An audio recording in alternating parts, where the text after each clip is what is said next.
Hello students, today's topic in our subject business economics is significance of business economics। क्या महत्व है business economics का, क्या महत्व है, क्यों ज़रूरी है बिजनेस इकोनॉमिक्स हमारे लिए, इसके बारे में जानना है। Significance of business economics, importance of business economics भी जिसे बोल सकते हैं। लास्ट क्लास में हमने nature and scope of business economics cover किया था और आज जो है सिग्निफिकेंस ऑफ बिजनेस इकोनॉमिक्स व्यापारिक अर्थशास्त्र का महत्व क्या है। इसमें फर्स्ट पॉइंट लिखिए, जो सबसे पहला इम्पोर्टेंस है बिजनेस इकोनॉमिक्स का वो है minimises risk and uncertainties. Minimises risk and uncertainties.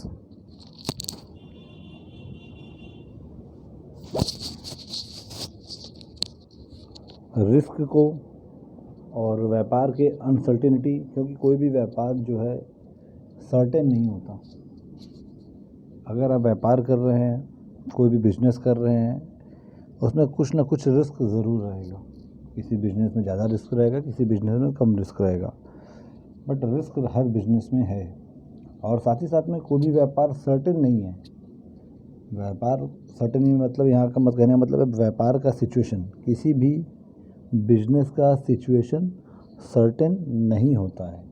वो फ्लक्चुएटिंग नेचर का होता है, चेंजिंग नेचर का होता है, जो कि बदलता रहता है।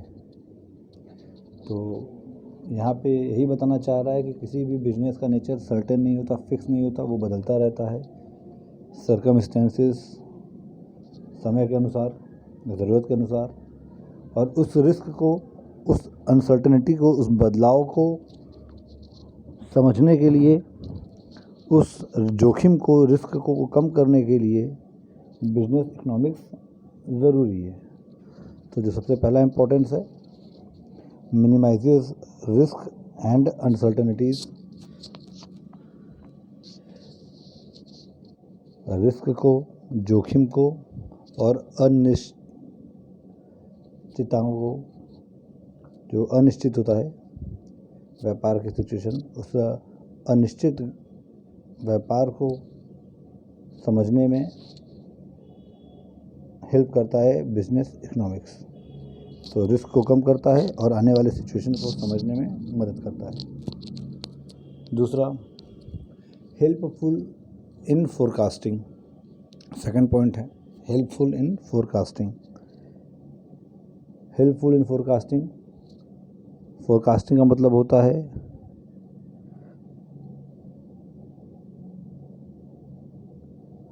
अनुमान लगाना। फोरकास्टिंग का मीन्स होता है, जैसे होता है वेदर फोरकास्टिंग, आप लोगों ने नाम सुना होगा वेदर फोरकास्टिंग। मीन्स वेदर, मौसम का अनुमान लगाना। तो यहाँ पे फोरकास्टिंग का मतलब है कि व्यापार में आगे आने वाले चेंजेस को, चाहे पॉजिटिव चेंजेस या नेगेटिव चेंजेस, डिमांड बढ़ने वाला है कि डिमांड घटने वाला है, उस चीज़ को फोरकास्ट करने में हेल्पफुल होता है बिजनेस इकोनॉमिक्स। तो दूसरा इंपॉर्टेंस है हेल्पफुल इन फोरकास्टिंग। थर्ड लिखिए, third point importance business economics का, कंट्रोलिंग इकोनॉमिक एक्टिविटीज़।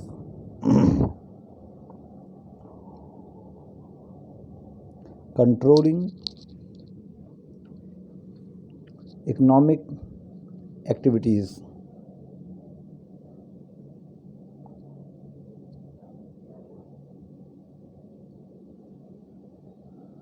हर व्यापार में बहुत सारी इकोनॉमिक एक्टिविटीज़ होती है।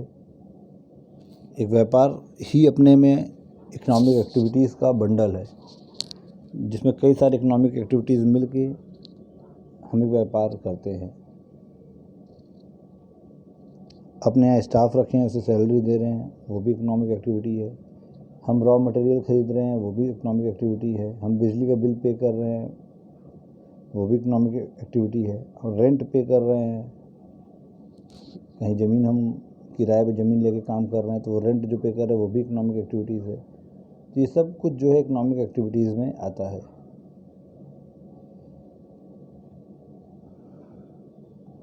तो कंट्रोलिंग इकोनॉमिक एक्टिविटीज़ से यहाँ मतलब है कि बिजनेस इकोनॉमिक्स के थ्रू हम जो रॉ मटेरियल खरीद रहे हैं, जो लेबर दे रहे हैं, लेबर कॉस्ट दे रहे हैं, जो सैलरी दे रहे हैं, जो रेंट दे रहे हैं, उन इकोनॉमिक एक्टिविटीज़ को हम कंट्रोल कर सकते हैं। अपने खर्चे को हम कुछ हद तक कम कर सकते हैं।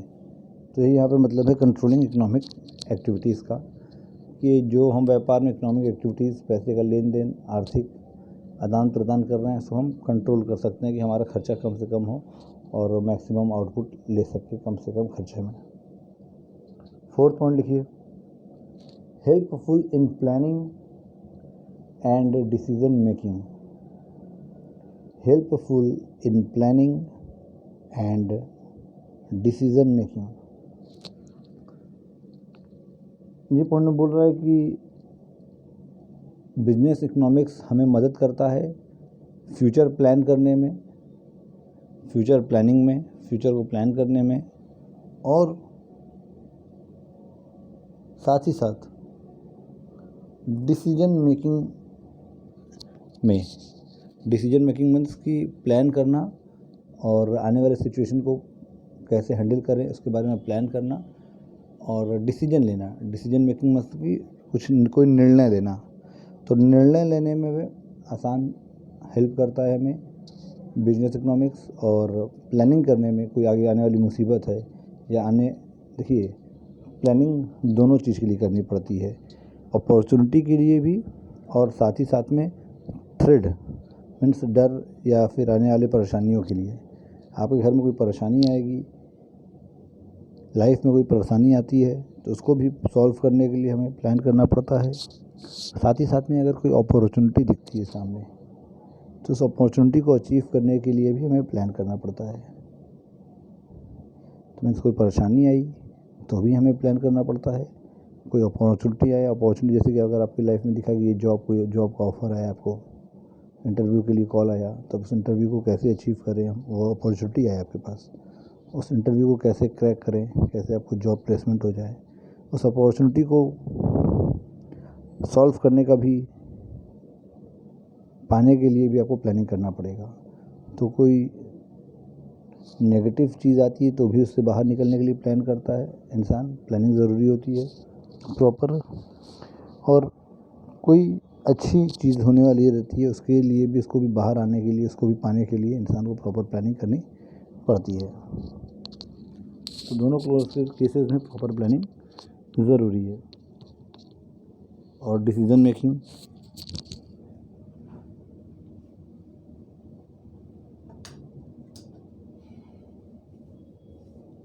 तो नेक्स्ट पॉइंट है आपका helpful in organizational activities. Helpful in organizational activities.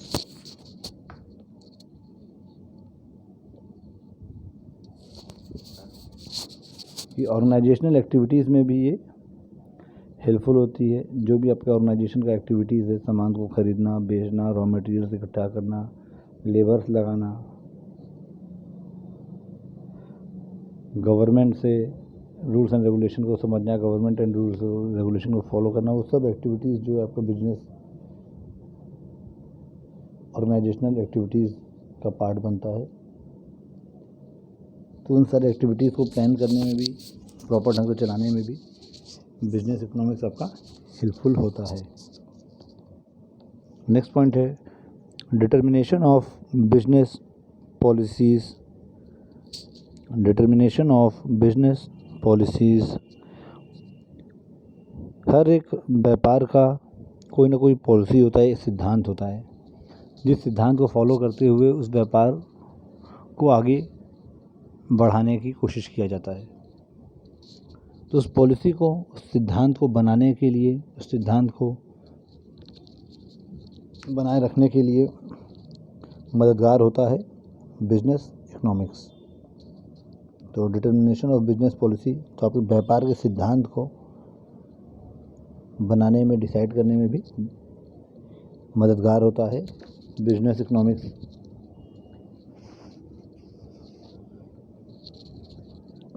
Analysis of, next point की analysis of external forces. Analysis of external forces या फैक्टर्स भी लिख सकती हैं। Analysis of external factors. किसी भी ऑर्गेनाइजेशन में, किसी भी बिजनेस में दो तरह के फैक्टर्स होते हैं, एक इंटरनल फैक्टर्स, एक एक्सटर्नल फैक्टर्स। इंटरनल फैक्टर्स वो फैक्टर्स होते हैं जो ऑर्गेनाइजेशन के अंदर होते हैं, बिजनेस से अंदर होते हैं, बिजनेस मैन के, ओनर के कंट्रोल में होता है, उसको आप कंट्रोल कर सकते हैं। बट कुछ फैक्टर्स ऐसे होते हैं जो बिजनेस ओनर्स के कंट्रोल के बाहर के होते हैं, उनको वो अडॉप्ट करना पड़ता है, उस फैक्टर्स को अपने हिसाब से, उस फैक्टर के हिसाब से अपने आप को चेंज करना पड़ता है, क्योंकि उन फैक्टर्स पे अपना कंट्रोल नहीं रहता।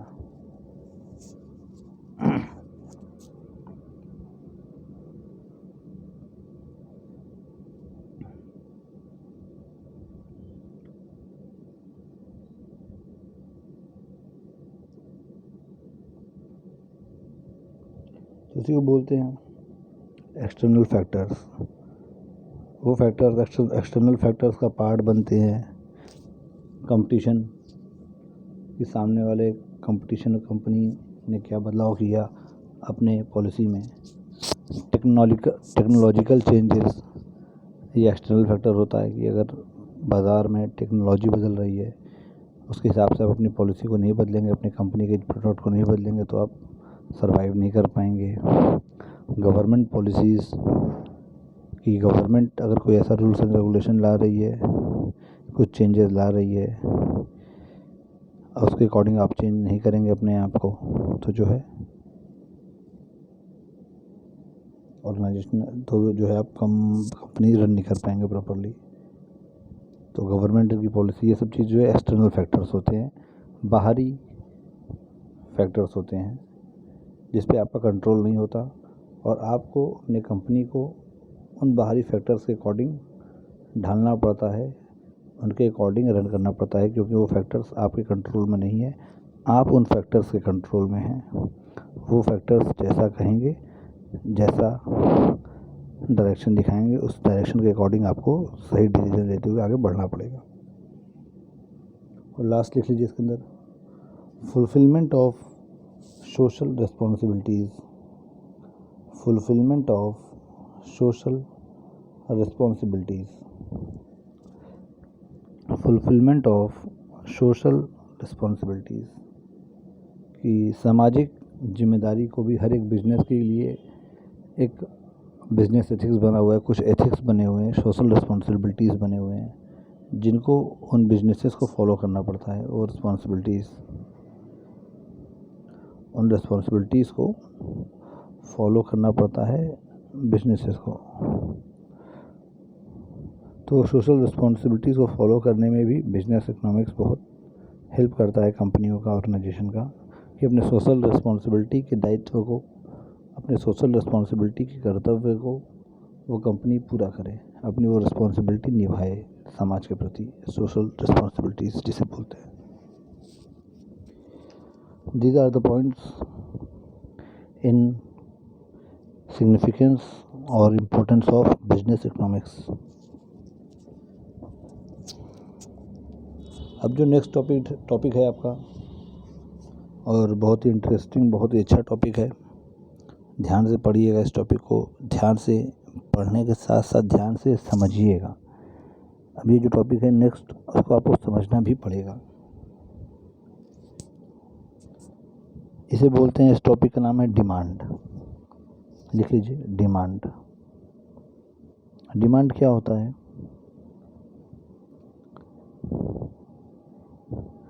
डिमांड क्या होता है? डिमांड मीन्स जब हम किसी चीज़ को खरीदना चाहें, जब एक प्रोडक्ट को कोई खरीदना चाहे तो उसे डिमांड बोलते हैं। आज तक हम यही जानते रहे, पढ़ते थे कि कोई जब किसी प्रोडक्ट को खरीदना चाहता है तो वो उस प्रोडक्ट का डिमांड हो गया।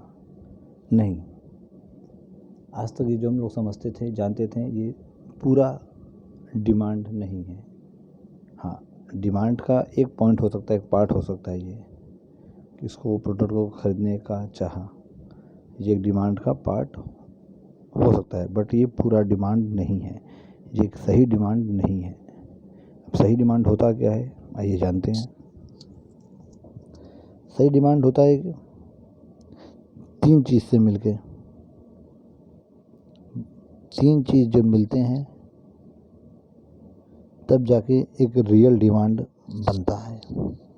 वो 3 चीज़ों में जो सबसे पहला चीज़ है, जो सबसे पहला पार्ट है, वो है किसी चीज़ को खरीदने की इच्छा। 3 चीज़ मिलके, 3 कंपोनेंट मिलके एक एक्चुअल डिमांड को बनाते हैं, एक वास्तविक, एक सही डिमांड को, एक रियल डिमांड को बनाते हैं। पहला जो सबसे होता है विलिंगनेस टू परचेज, किसी चीज़ को खरीदने की इच्छा। दूसरा चीज़ होता है मेजर, मीन्स टू परचेज। पहला हो गया किसी चीज़ को खरीदने की इच्छा, दूसरा हो गया मीन्स टू परचेज, क्या आपके पास वो चीज़ खरीदने के लिए पर्याप्त रिसोर्स है या नहीं है। मेरा मन करता है एक प्राइवेट जेट प्लेन खरीदने का,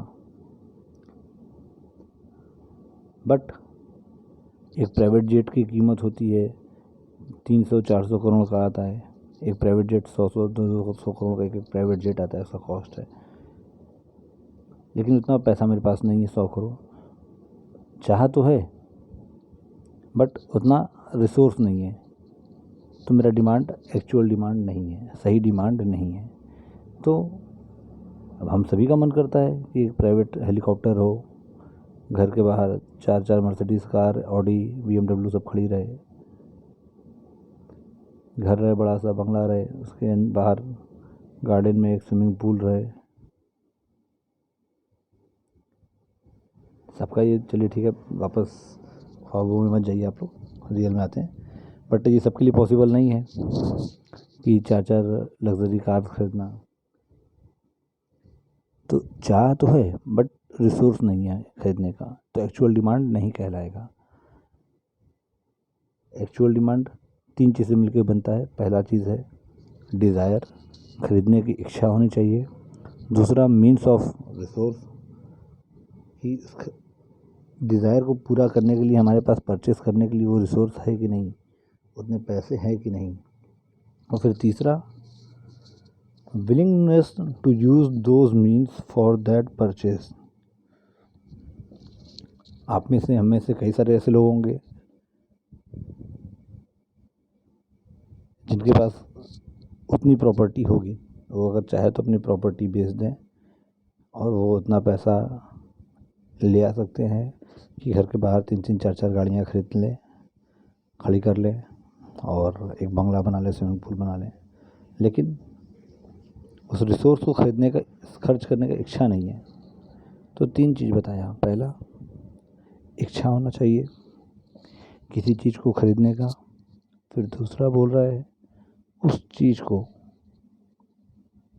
खरीदने की इच्छा तो होनी चाहिए, साथ ही साथ उतना रिसोर्स भी होना चाहिए, उतना पैसा भी होना चाहिए कि हम उस सामान को खरीद पाएँ। और तीसरा फिर बोल रहा है उस रिसोर्स को, उस पैसे को खर्च करने का इच्छा भी होना चाहिए।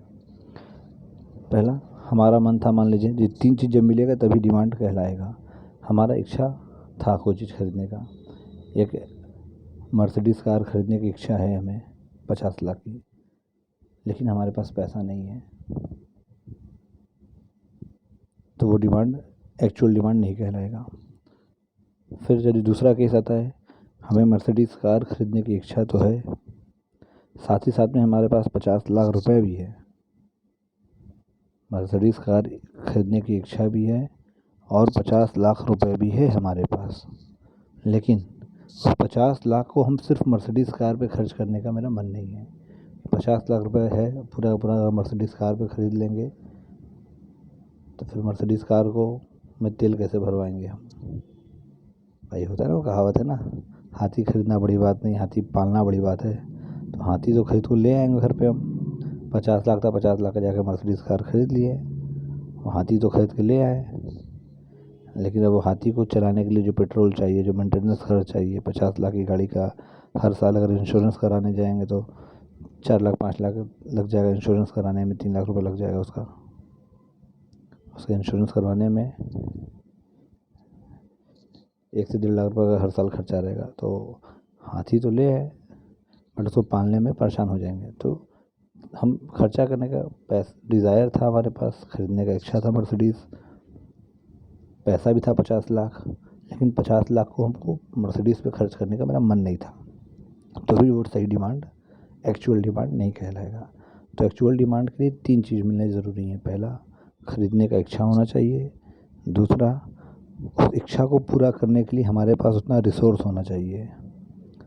और तीसरा, जो हमारे पास रिसोर्स है उसको हमें खर्च करने का मन भी होना चाहिए उस सामान को ख़रीदने के लिए।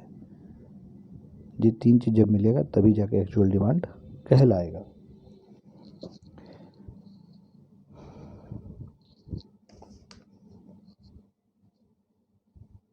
देखिए डिमांड के बारे में,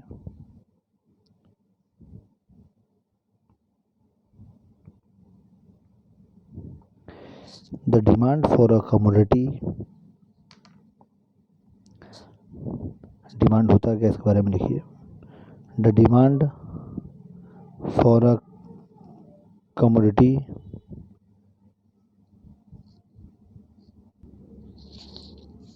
the demand for a commodity is its quantity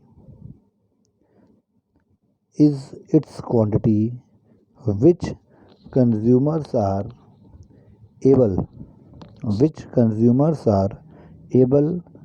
and willing to buy at various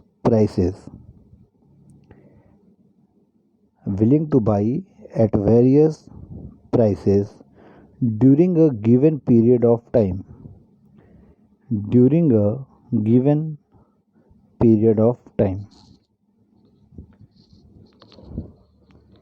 Thus the effective demand for a thing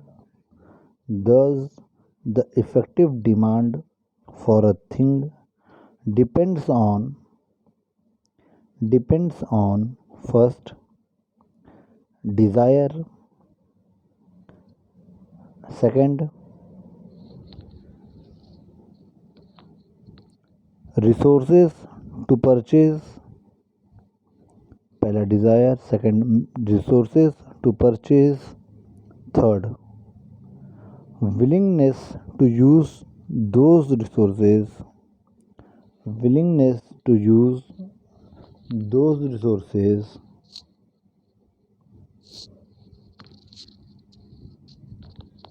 for that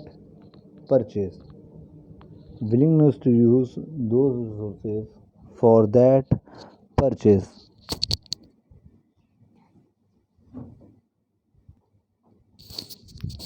तो ये 3 चीज़ जो है डिमांड को बनाते हैं। पहला desire, second resources to purchase, तीसरा willingness to use those resources for that purchase.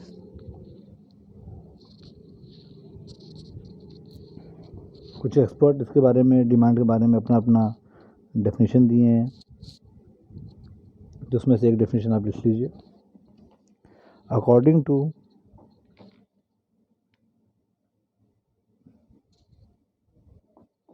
B.R. Chiller, SCHILLER, B.R. Chiller, SCHILLER. Demand is ability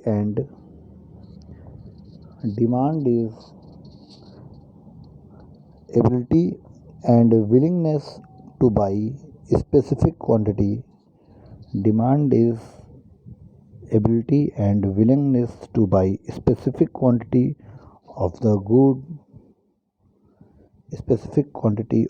good at alternative prices in a given time period. तो ये demand का definition दिया गया था B.R. Chiller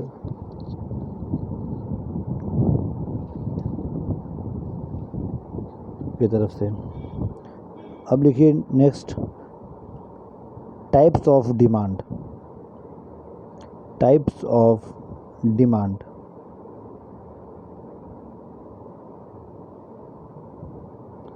types of demand.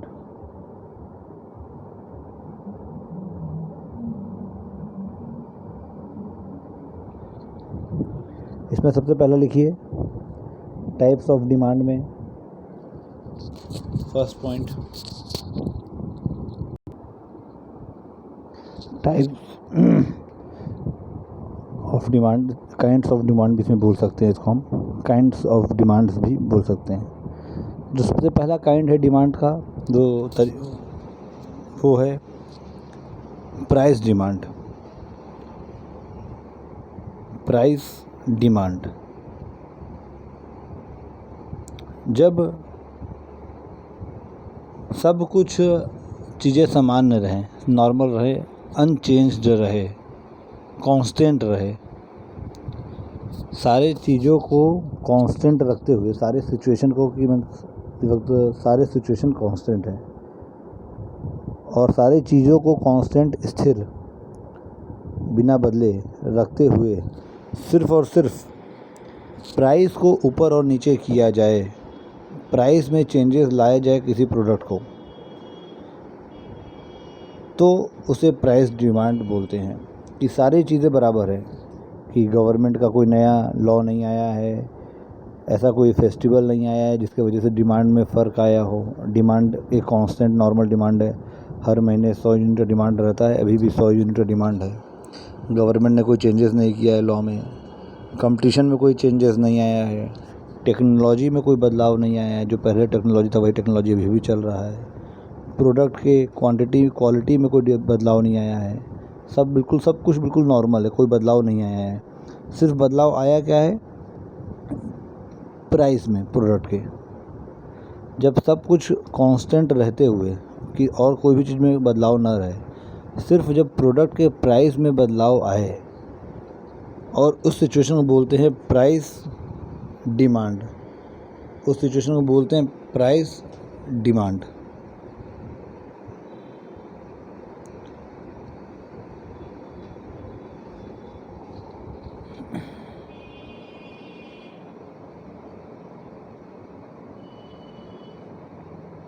Price demand में लिखिए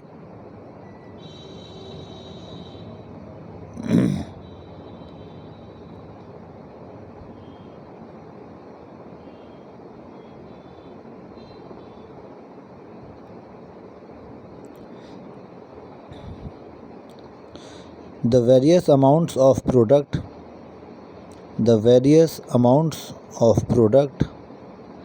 that a consumer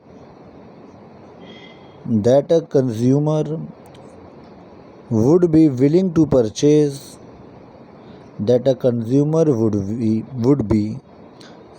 to purchase at different given prices of a commodity is called price demand. The various amount of a product that a consumer would be willing to purchase at different given price of a commodity is called price demand. तो बोल रहा है कि जब किसी सामान की, किसी वस्तु के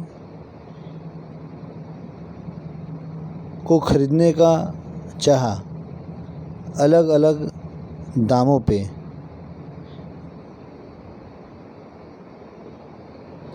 जो फ्लक्चुएट करता है उसी को प्राइस डिमांड करते हैं।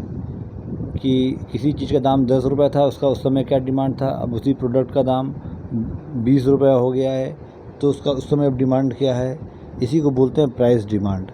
जब प्राइस को बदलते हैं और उसके साथ साथ जब डिमांड में जो चेंजेस आते हैं उस डिमांड को बोलते हैं प्राइस डिमांड। अपने स्क्रीन पे देखिए एक प्राइस डिमांड कर्व दिखा रहा है आपको। एक कर्व बना हुआ है जो प्राइस डिमांड दिखा रहा है कि कैसे प्राइस के बदलने पे डिमांड में बदलाव आ रहा है किसी प्रोडक्ट के, किसी कमोडिटी के। कमोडिटी का दाम बदल रहा है, प्राइस बदल रहा है, उसके डिमांड में क्या फ्लक्चुएशन आ रहा है। तो सबसे पहले देखिए पी। जब ये पी प्राइस था किसी प्रोडक्ट का, उस समय जो डिमांड था, अपने स्क्रीन पे आप लोग देखिए, जब किसी प्रोडक्ट का पी प्राइस था उस समय डिमांड था क्यू, जे क्यू डिमांड था। दिख रहा होगा आपको। जब ये पी प्राइस था तो डिमांड था जे क्यू क्वांटिटी। उसी डिमांड को में क्या बदलाव आया जब उसका प्राइस घटाया गया, P1 किया गया।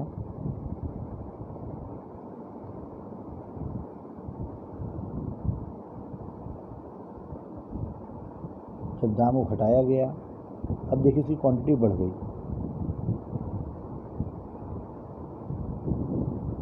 अब उसकी क्वांटिटी हो गई Q1। जब P प्राइस था तो सिर्फ इतना ही क्वांटिटी था उसका। जब प्राइस को घटा दिया गया, P से घटा के उसके प्राइस को P1 ले आया गया, उसके प्राइस को घटा के नीचे ले आया गया, इसका प्राइस नीचे की तरफ गया। जब प्राइस नीचे की तरफ गया तो इसकी क्वांटिटी देखिए बढ़ गया, इसकी क्वांटिटी Q से Q1 की तरफ चला गया। तो प्राइस घटा तो क्वांटिटी बढ़ा। इसी को बोलते हैं demand curve, price demand curve, कि प्राइस के बदलने से डिमांड में क्या चेंजेस आता है। इसको दूसरे ढंग से भी देख सकते हैं हम लोग।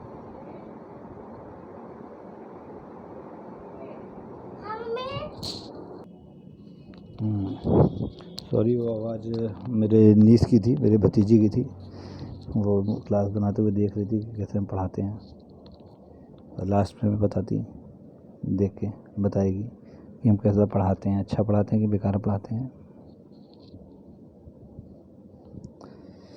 अभी वो बहुत छोटी है, सिर्फ 4-5 ईयर्स की है। शायद उसे समझ में ना आता हो कि हम क्या पढ़ा रहे हैं, बट तरीका समझ में आता होगा। चलिए हम लोग वापस आते हैं। इसको दूसरे ढंग से भी देखा जा सकता है कि पहले प्राइस था P1। जब P1 प्राइस था तो उस समय हम क्वांटिटी खरीदते थे Q1, हम ज़्यादा क्वांटिटी खरीदते थे। जैसे ही प्राइस बढ़ गया उस प्रोडक्ट का, प्राइस हो गया P, तो हम अपने क्वांटिटी को घटा दिए, Q कर दिए। ये नॉर्मल सी रूल है कि कोई चीज़ हमें सस्ता मिलता है तो हम ज़्यादा खरीद लेते हैं, और कोई चीज़ का दाम अगर महंगा हो जाता है तो उसका डिमांड कम हो जाता है, उसकी बिक्री कम हो जाती है। तो चीज़ों का दाम बढ़ने पे डिमांड कम होता है और चीज़ों का दाम घटने पे डिमांड बढ़ता है। तो जैसा कि इसमें भी देख रहे हैं, जब प्राइस कम है तो क्वांटिटी ज़्यादा खरीदी जा रही है, और जब प्राइस ज़्यादा हो रहा है तो उस क्वांटिटी को कम हो जा रहा है खरीदने का। तो this is called price demand curve. Second जो टाइप है डिमांड का, काइंड है डिमांड का, उसे बोलते हैं इनकम डिमांड। देखिए आपके स्क्रीन पे दिख रहा है कर्व बदल गया। पहले जो कर्व था वो प्राइस डिमांड कर्व था, अब जो दूसरा है ये इनकम डिमांड कर्व। तो जो दूसरा टाइप है डिमांड का वो है इनकम डिमांड, कि जब सब कुछ कांस्टेंट रहे, चीज़ों के दाम में भी कोई बदलाव ना है, कमोडिटी के, वस्तु के, प्रोडक्ट के दाम में भी कोई बदलाव ना है, और किसी और सिचुएशन में भी बदलाव ना आए, कंपटीशन में भी कोई बदलाव ना आए, गवर्नमेंट की पॉलिसी में भी कोई बदलाव ना आए, सब कुछ सामान्य था, कोई चेंजेस नहीं था, सारा सिचुएशन बिल्कुल नॉर्मल था, किसी चीज़ में कोई बदलाव नहीं था। प्रोडक्ट का प्राइस भी सेम था, प्रोडक्ट के प्राइस में भी कोई चेंजेस नहीं आया था। सिर्फ चेंज आया किस में, उसके कंज्यूमर्स के इनकम में। जो प्रोडक्ट को जो लोग ख़रीदता था, उस प्रोडक्ट को जो लोग ख़रीदते थे, उनके इनकम में बदलाव आया, चेंजेस आया। तो सब कुछ सामान्य रहे, सब कुछ कांस्टेंट रहे, अनचेंज्ड, बदलाव न रहे। और सिर्फ बदलाव आया किस में आया, लोगों के इनकम में, कंज्यूमर्स के इनकम में। तो इस केस में डिमांड पे क्या असर आता है, आइए देखते हैं। पहले डिमांड था आई, पहले डिमांड था ये आई, ये जब आई डिमांड था, सॉरी आई जब इनकम था, जब इनकम आई था तो उस समय डिमांड था ये क्यू। जब आई इनकम था तो डिमांड था क्यू। लेकिन जैसे ही इनकम बढ़ा, जैसे ही यहाँ पे इनकम जो है ऊपर की ओर गया, लोगों का इनकम बढ़ा, इनकम ऊपर की तरफ चला गया,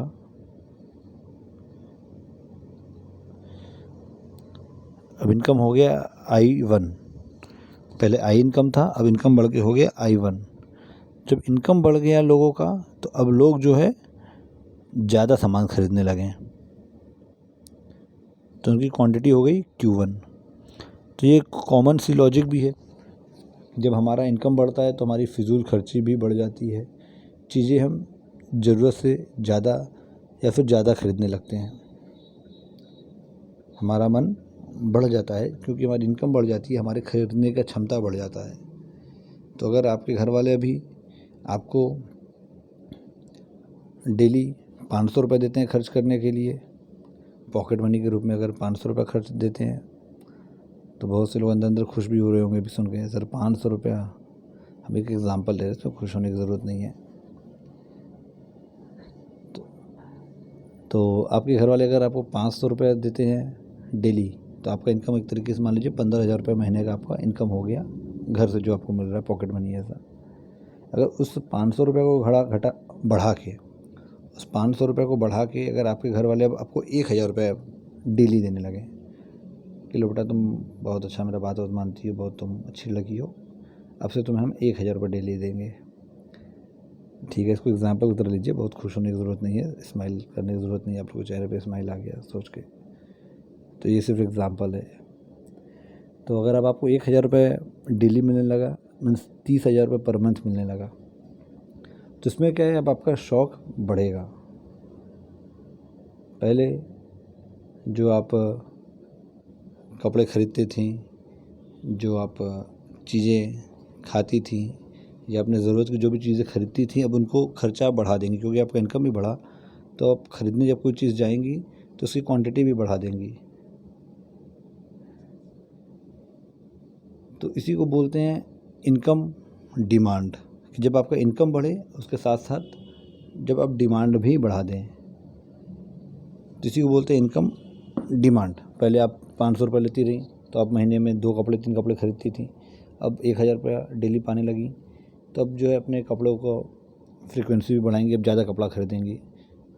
जो पहले 3 कपड़े खरीदती थी पर मंथ, अब हो सकता है 5 खरीदें, 6 खरीदें, तो अपना आप डिमांड भी कुछ ना कुछ बढ़ा देंगी। तो इसी को बोलते हैं इनकम डिमांड। जब इनकम बढ़े किसी का और उसके इनकम बढ़ने के कारण डिमांड बढ़े, तो पहले ये I1 इनकम था, फिर से मैं रिपीट कर रहा हूँ उसे, जब ये इनकम था आई, तो उस समय जो है ये क्वांटिटी खरीदते थे Q।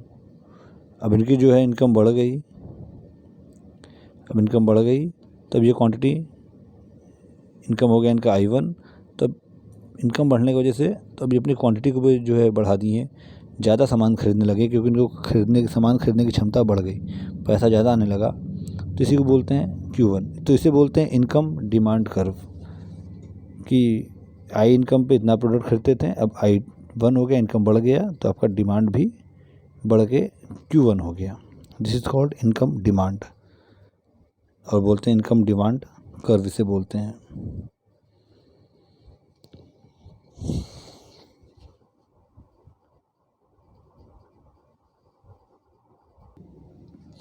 नेक्स्ट है, थर्ड है, पहला था प्राइस डिमांड, दूसरा था इनकम डिमांड। अब जो थर्ड है क्रॉस डिमांड।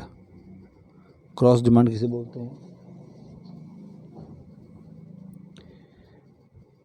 क्रॉस डिमांड दो तरीके से होता है, देखिए आपकी स्क्रीन पे दिख भी रहा होगा।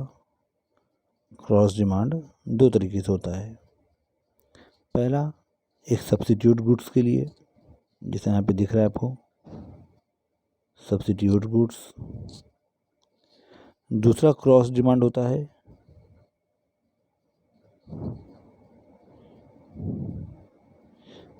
कॉम्प्लीमेंट्री गुड्स के लिए।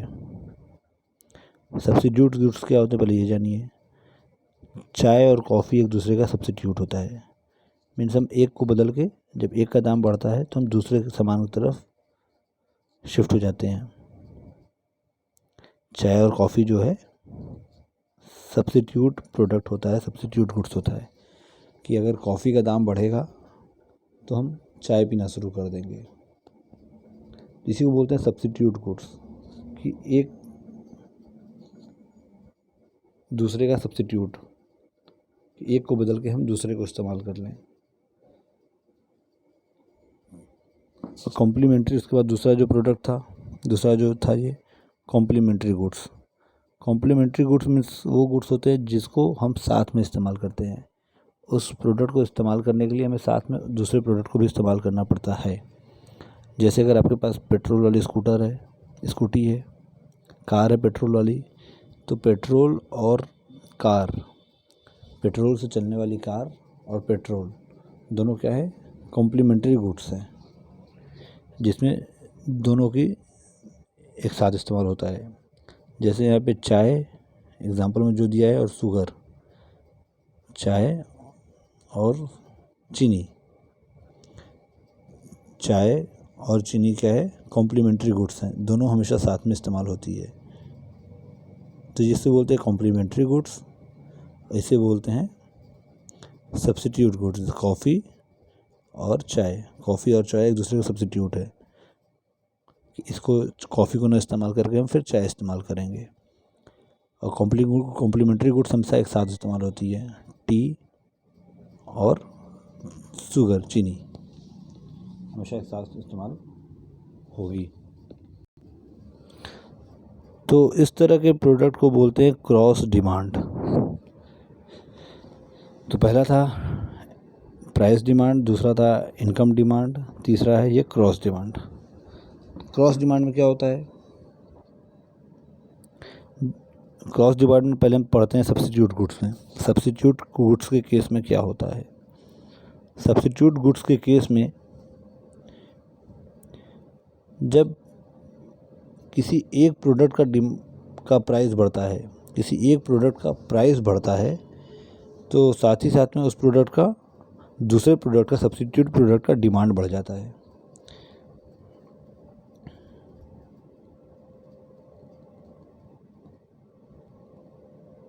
देखिए, तो यहाँ पे एग्जांपल में लिया है टी और कॉफ़ी।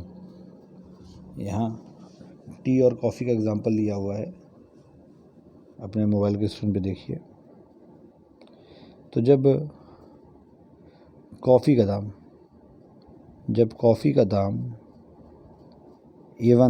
था, जब कॉफ़ी का दाम कम था, ए था, उस समय जो है चाय का डिमांड था बी। जब कॉफ़ी का प्राइस ए था तो चाय का डिमांड था बी। अब बोला कॉफ़ी का प्राइस बढ़ गया, ऊपर चला गया। जब कॉफ़ी का प्राइस ऊपर चल के बढ़ के A1 हो गया, कॉफ़ी का दाम बढ़ गया, अब हो गया A1।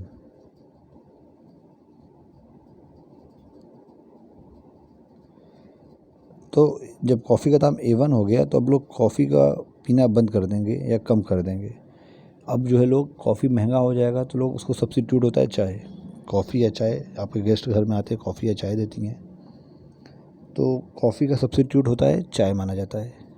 तो लोग कॉफ़ी पीना, दाम बढ़ गया कॉफ़ी का तो अब लोग कॉफ़ी को पीना कम कर देंगे और चाय को पीना बढ़ा देंगे। तो अब चाय का यहाँ पे डिमांड हो गया B1। इसी को बोलते हैं सब्स्टिट्यूट गुड्स। सब्स्टिट्यूट गुड्स में जब किसी एक सब्स्टिट्यूट प्रोडक्ट का दाम बढ़ता है तो दूसरे सब्स्टिट्यूट प्रोडक्ट का डिमांड बढ़ता है। जैसे यहाँ पे इस केस में कॉफ़ी का प्राइस बढ़ गया, A से A1 हो गया, A से A1 हो गया। तो जब A कॉफ़ी का प्राइस था उस समय चाय का डिमांड B था। अब जो है कॉफ़ी का प्राइस बढ़ के A1 हो गया तो चाय का डिमांड हो गया B1। तो प्राइस बढ़ा कॉफ़ी का, डिमांड बढ़ा चाय का। इसी को बोलते हैं सब्स्टिट्यूट गुड्स। जब एक प्रोडक्ट का दाम बढ़े तो दूसरे प्रोडक्ट का डिमांड बढ़ जाता है। इसमें आपने जैसे देखा कि कॉफ़ी का प्राइस बढ़ा और डिमांड बढ़ा चाय का। कॉफ़ी का प्राइस बढ़ के A से A1 हो गया तो लोग अब कॉफ़ी पीना कम कर दिए, चाय पीना बढ़ा दिए तो चाय का डिमांड B से बढ़ के B1 हो गया। ये क्वांटिटी देख लेना, ये क्वांटिटी लिखा हुआ है ना, क्वांटिटी ऑफ टी लिखा हुआ है, क्वांटिटी ऑफ टी। तो क्वांटिटी ऑफ टी B से बढ़ के B1 हो गया। इधर जितना जाता जाएगा उतना बढ़ता जाएगा। और ये प्राइस ऑफ कॉफ़ी है, प्राइस ऑफ कॉफ़ी ऊपर चला गया, यहाँ पर क्वांटिटी ऑफ टी इधर चला गया। क्लियर हो गया होगा सब्स्टिट्यूट गुड्स क्या होता है आपको।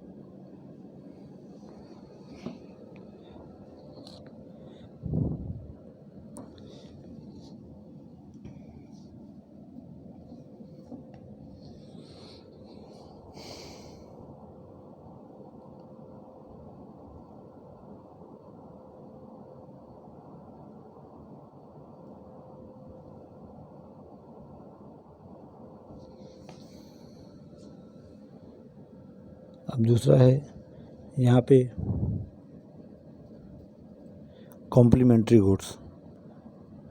अब जो आप पीछे सब्स्टिट्यूट गुड्स में आप पढ़ी इसको भूल जाइए, सब्स्टिट्यूट गुड्स में आप भूल जाइए। आपको लिखना है तो आप अपने यहाँ नोट्स बनाने के लिए लिख लीजिए सब्स्टिट्यूट गुड्स होता क्या है। सब्स्टिट्यूट गुड्स होता क्या है उसको अपने हिसाब से आप नोट्स में आप लिख सकती हैं। लिख लीजिए सब्स्टिट्यूट गुड्स होता क्या है, बाद में आप भूल जाएंगे, हम लिखवा देते हैं, आप लिखिए।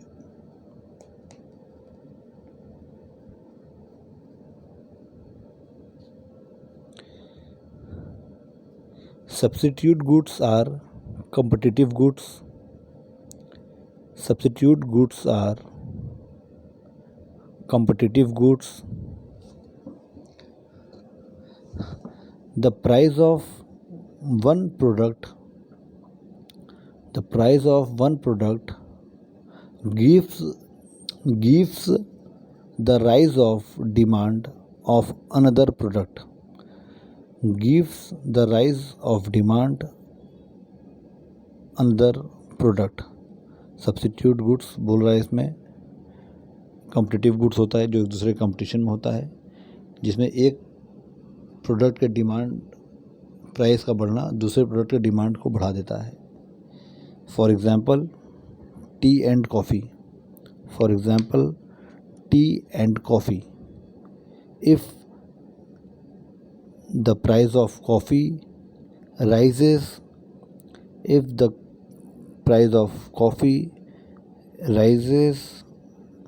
then people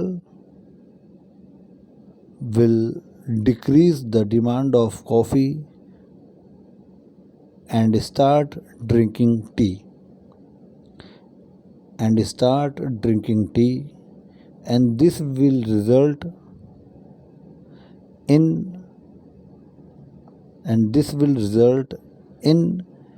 increasing the demand of tea,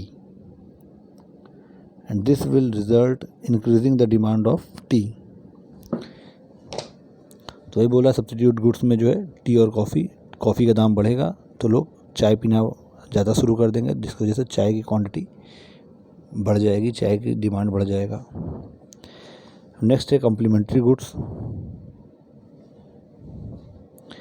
इसमें भी लिख लीजिए, complementary goods are jointly demanded.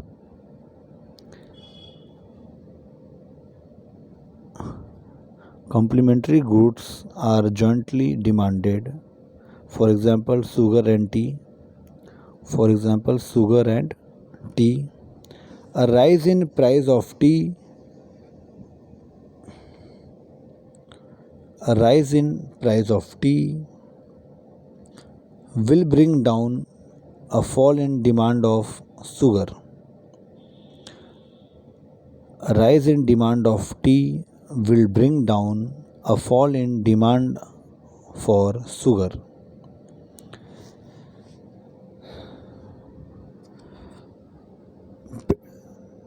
एक एग्जांपल और लिख लीजिए, petrol and petrol bike are also a complementary goods.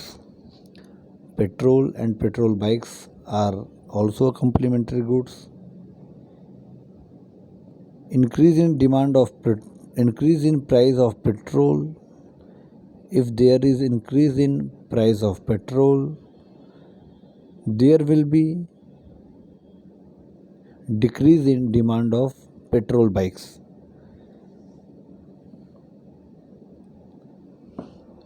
चलिए अब कॉम्प्लीमेंट्री गुड्स को समझते हैं. कॉम्प्लीमेंट्री गुड्स हमेशा साथ में इस्तेमाल होते हैं. सब्स्टिट्यूट गुड्स जो पहले हमने पढ़ा है एक दूसरे के अपोजिट होते हैं, एक की जगह दूसरे इस्तेमाल करेंगे, दोनों साथ में इस्तेमाल नहीं होंगे. बट कॉम्प्लीमेंट्री गुड्स दोनों साथ में इस्तेमाल होते हैं, जैसे कि शुगर और यहाँ पे टी एग्जांपल में जो आपको दिया हुआ है, हमेशा साथ में इस्तेमाल होते हैं. तो एक चीज़ का दाम बढ़ेगा तो दूसरे चीज़ के डिमांड पे असर आएगा. जैसे कि पेट्रोल का प्राइस बढ़ता है तो अब लोग पेट्रोल गाड़ियाँ ख़रीदना कम कर रहे हैं, बैटरी वाली गाड़ी ख़रीद रहे हैं. बहुत सारे लोग प्रीफर कर रहे हैं कि पेट्रोल का दाम बढ़ते जा रहा है, इसलिए पेट्रोल बाइक ना खरीद के, पेट्रोल स्कूटर ना खरीद के बैटरी स्कूटर ख़रीदा जाए. बहुत सारे ऐसे एग्जांपल्स होंगे. फॉर एग्ज़ाम्पल मैंने भी वही काम किया है, पेट्रोल बाइक स्कूटर ना खरीद के इलेक्ट्रिक स्कूटर खरीदा है. तो आइए यहाँ पे समझते हैं. पहले चाय का प्राइस था ए, प्राइस ऑफ टी देखिए लिखा हुआ है, प्राइस ऑफ टी था पहले ए. जब ए प्राइस था उस समय शुगर की क्वांटिटी जो बिकती थी वो B1 बिकती थी, इतना बिकता रहा B1. अब चाय का दाम बढ़ गया, चाय के प्राइस को ऊपर चला गया, अब चला गया. अब चाय का प्राइस बढ़ के हो गया A1. जब चाय का प्राइस बढ़ के A1 हो गया, चाय का दाम बढ़ गया, तो अब लोग चाय पीना कम कर देंगे. और जब चाय पीना लोग कम कर देंगे तो चीनी की भी खपत कम हो जाएगी, चीनी की भी डिमांड कम हो जाएगी. तो अब चीनी बिकने लगी इतना. तो पहले क्वांटिटी ऑफ शुगर इतना बिकता था. जब ए प्राइस था तो बी बिकता था, B1 बिकता था, चीनी ज़्यादा डिमांड था. अब जो है चाय का दाम बढ़ के A1 हो गया तो चीनी का डिमांड घट के B हो गया.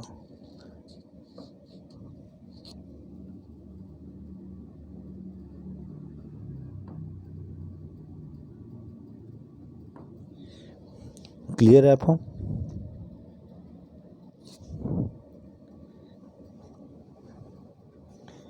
सब्स्टिट्यूट गुड्स का केस क्लियर है.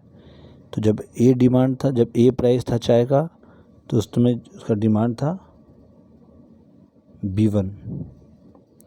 बट जब चाय का प्राइस बढ़ के A1 हो गया, चाय का दाम बढ़ गया, तो उसका B का जो है फिर क्वांटिटी घट गया. B लोग शुगर भी कम खपत करने लगे, क्योंकि चाय का प्राइस बढ़ गया तो लोग अब चाय पीना कम कर देंगे. जब चाय पीना कम करेंगे तो चीनी डालना भी कम कर देंगे. तो चीनी का भी डिमांड कम हो गया, अब B क्वांटिटी हो गया सिर्फ. तो this is called complementary goods. ऐसे बोलते हैं क्रॉस डिमांड. पहला था, 3 तरह की डिमांड को आपने पढ़ा यहाँ पे. पहला था प्राइस डिमांड, दूसरा था इनकम डिमांड, ये तीसरा इसको बोलते हैं क्रॉस डिमांड. तो these are sufficient for today. मेरे ख्याल से आज का क्लास बहुत लंबा भी चला गया। फीडबैक दीजिएगा कैसा लगा आपका क्लास आज का। ये करीब करीब 1 घंटे का क्लास हो गया ये आज का, बट टॉपिक ऐसा था कि एक साथ ख़त्म करना ज़रूरी था, तो इसलिए थोड़ा लंबा क्लास चला गया। रिवाइज़ कीजिएगा इस चीज़ को, अपना नोट्स बनाइएगा अच्छे से। तब तक के लिए टेक केयर। फिर नेक्स्ट क्लास में हम लोग मिलते हैं नए टॉपिक के साथ। Good day.